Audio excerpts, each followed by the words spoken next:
Now I'm planning on making a dough with inclusions. Inclusions are just whatever you want to add in. Today I'm going to make a cranberry walnut bread. This will make 2 loaves. But I'm going to try to figure out which method of adding my inclusions works best. My theory is that adding the inclusions while you're doing the stretch and folds is that it's going to break up a lot of the gluten that you're trying to form, the gluten strands. So I want to see in the end if adding the inclusions during the pre-shape phase, if I get a better crumb. If not, then there's no need to worry. Another reason I want to do it that way is that I don't want my cranberries or walnuts that are poking out the top of the dough to burn. If you wait until the end, they'll be enclosed. You'll see at that portion of the video, and we'll be able to compare both loaves of bread in the end to see which gives us a prettier, tastier loaf. I'm going to soak the cranberries in hot water for about 30 minutes, and then I'll drain off any of the excess water. This will help plump them up so that they don't absorb too much of the water or the hydration out of your bread. So I'm going to weigh the dough. If you're making 2 loaves of bread, you really don't need to use a scale and weigh your dough. You can just eyeball it, but I want to be really as close to having 2 exact loaves so that we can make a really good comparison. So what we're going to do now is a series of stretch and folds. So what I'm going to do is in between each stretch and fold, I'm going to add my inclusions. And I'm just going to add with each stretch and fold some of the inclusions. Each time I pull up and stretch, I'm going to add more.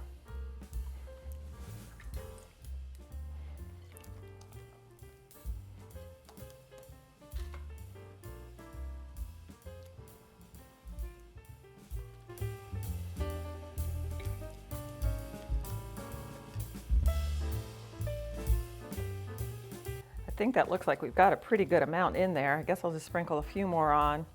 I'll go ahead and weigh what's left over so that we're sure that we're getting the same amount in each loaf of bread.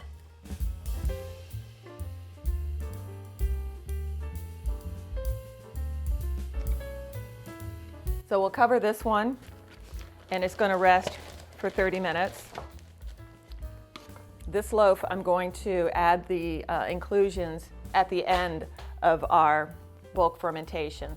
I want to see if the inclusions make a difference in the crumb. I want to see if the walnuts cause any of the gluten strands to tear, if it makes any difference at all.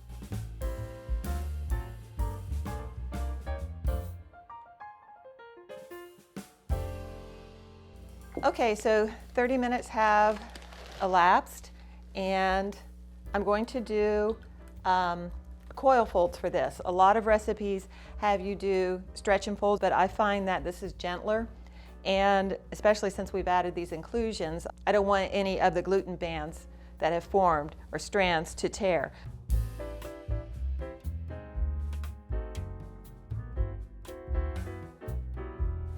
Another test that you can do is take a little bit of the dough, and it's called a window pane test. If you can pull it and it doesn't tear, which this obviously is tearing, so it's not ready. So I'm going to go ahead and give it another 30 minutes.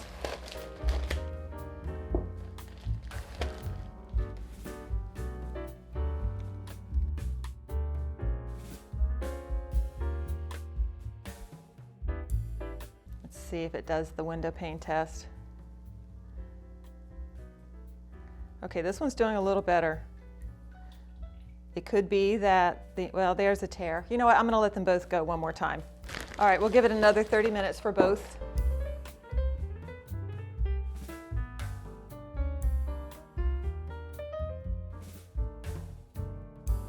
So yeah, this is looking better. You see how it's holding the shape a little bit better.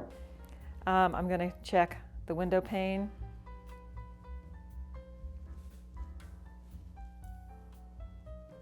Much better. Okay, so I'm going to say that this is ready. Good. Okay, let's check the dough with inclusions. And it's holding up better too. You see how it's got the rounded sides here, the edges, it didn't flatten out as much. That's another great sign.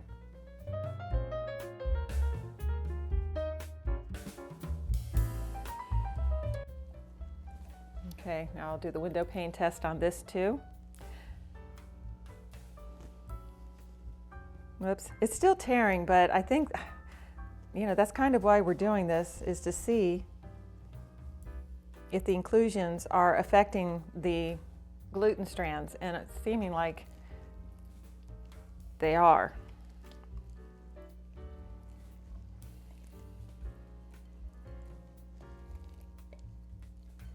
I mean, you can see each time I turn it how the dough is tearing from the inclusions popping through. Okay, this area, well, it's still kind of wanting to tear. All right, guess what? I'm gonna let this one go another 30 minutes, guys. All right, let's check it now.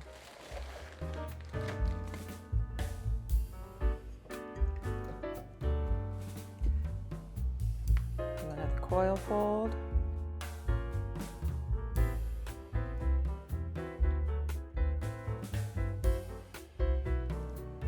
Okay, so I'm pulling it really thin. You can see my finger through here.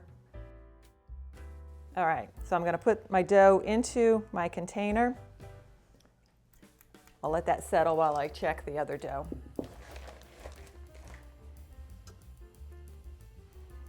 All right, I'll give it a nice coil fold.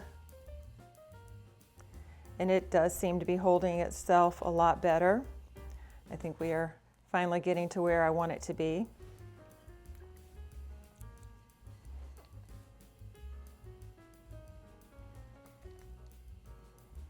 All right, so we'll take a piece of the dough, and I can feel it wanting to pull back as I'm pulling it. You can see my finger through here, and so that is ready. I'm going to mark the level of the dough. It's showing that it's almost at the 1 liter mark. So let's say it's here. This is a dry erase marker, by the way. Let me double check. I have actually done this with a Sharpie and made that mistake before. All right, so if this is the full length of it, a quarter or 25% of the height of this is not going to be too much past this 1 liter mark here, I would say. Let's see. If this is 2 fingers high, this would need about a half a finger. Yeah, we're right here. Okay, so we're going to mark this at 25%. We'll cover it. This one is a little bumpier. It's going to be tougher to kind of level out because of all the inclusions. Let's see if I can't flatten it just a tiny bit. You want to be as gentle with your dough now as you can be, because now's the point where those air bubbles are starting to want to develop, and you want to try to keep those. Okay, so that's it. We're going to let our dough rise for its final proof. We want it to grow 25%. There's no way to know exactly how long that's going to take. There's a lot of factors that play into that. The temperature of your kitchen, the temperature of your dough, how active your starter was. Just there's a lot of things that play into that. Okay, so I'm just coating the inside of my banneton with rice flour.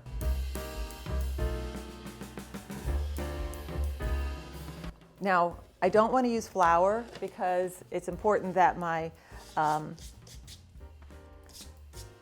dough sticks to itself as I'm rolling it. I'll show you what I mean. So I'm going to wet my surface. You want to remove this without causing any pulling on the bread or the dough if you can. You want it to just kind of slip out without disrupting any of the gluten strands or any of the air that has been built up in here during the proofing.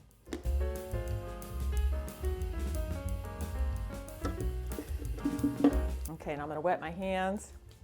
I want to shape this into a rectangle. Now I'm going to put some of my inclusions on my dough here, but I only want to use, or only want to cover 2/3 of my dough. And I'm saving about 1/4 of my inclusions because I'm going to have one more fold to make. So I want them to be somewhat evenly spaced. Okay, and then about 3/4 of the walnuts over 2/3 of my dough.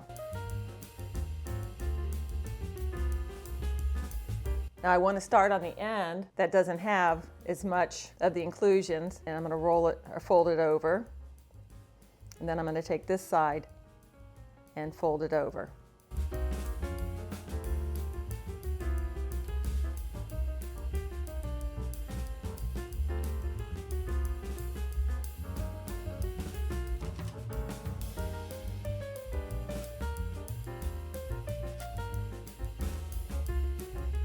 I'm just trying to make sure that things are going to be pretty evenly spread throughout the dough. I have no worries at all about the other loaf, everything being equally distributed because of the fact that we added the inclusions during the stretch and fold steps. And this one I'm wanting to make sure that things are going to be pretty evenly spaced. Okay. So now we're going to roll it up.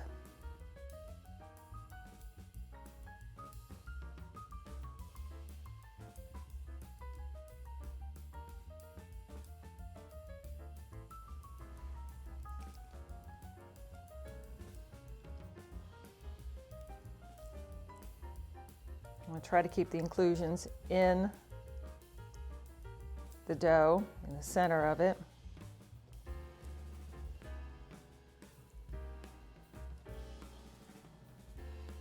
And again, I'm trying not to degas it too much. Okay, I'll pinch my ends together.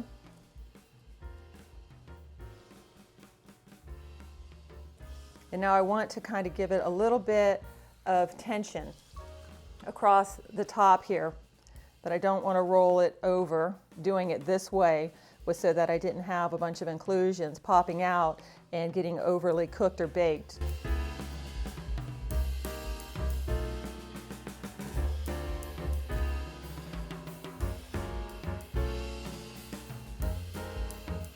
All right, we'll cover it and stick it in the fridge for 24 hours. I normally go just 18 hours, but since I am not able to do that with my schedule, I will be letting it ferment in the refrigerator for 24 hours, and we'll bake it up tomorrow. So let's check this second loaf out. This is the one that we added the inclusions ahead of time, and it has risen to the 25% line.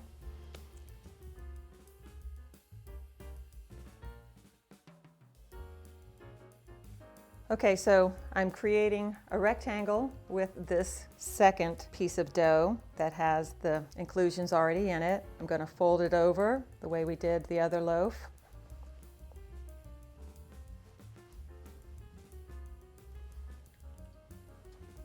And then I'm going to roll it up.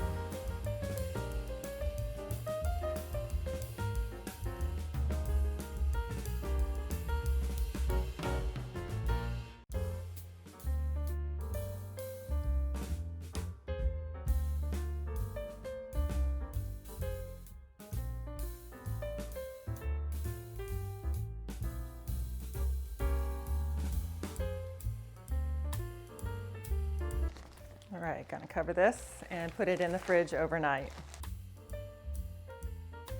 This was the loaf that we did the stretch and folds. If you are interested in a more detailed bread making video, I have plenty on my channel. I know I've skipped a lot of explanation on the steps to just making a basic loaf of bread. I'll include a link in the description box, and I'll put a card to some of the basic sourdough bread so that you can get some of the basics like scoring and such.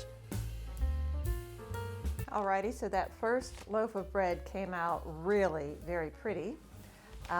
This is the loaf that we did the folds and added the inclusions at the end.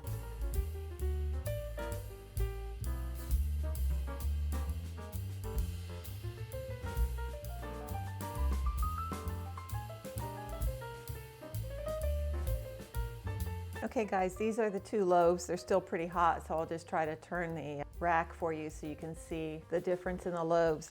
This was the loaf that we put the inclusions in at the end.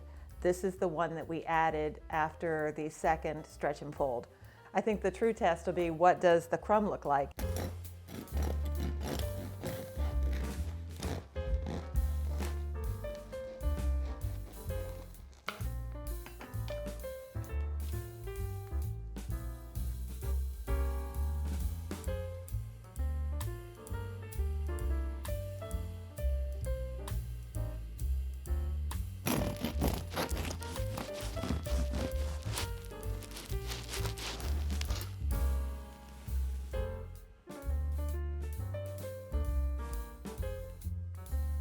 Looking at the two together, I'd say this one definitely has a better distribution of the inclusions. I like the way the cranberries and the walnut started to change the color of the crumb. I think that kind of gives it a really unique look and swirl. This loaf, it just doesn't look like there's as many inclusions, but I did weigh them and I know that I have the exact same amount. So I'll do a little taste test of the two different loaves. This one has a nice chew. I prefer this one, again. It's a little lighter and airier. I think this is the way to go, guys. It's a little more work. I shouldn't say work, but it's a little more challenging, I think, rolling up your inclusions into your final shape, but I think it's worth it. Thank you for joining me today in my little experiment. I hope you got some good tips.